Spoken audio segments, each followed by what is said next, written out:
Hi friends, చూసారా? ఒక తల్లి ఒక కొడుకు ఇద్దరు కూర్చొని అది ఖైని వేస్తున్నాడు. ఆయన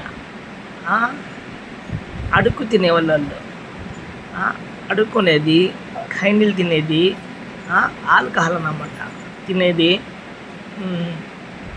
మందులు తాగేది. అటువంటి వాళ్ళకి మీరు ఎంకరేజ్ చేసి డబ్బులు వేసి అంత అవసరమా? పిచ్చకాళ్ళని మామూలు ఏందులు అడుక్కుంటున్నారు, పూటికి తింటారు కడుపుకి అని మీరు ఆ ఉద్దేశంతో వాళ్ళకి ఇస్తారు. వాళ్ళు ఏం చేస్తారు? ఇటువంటి పనులు చేస్తారు వాళ్ళు.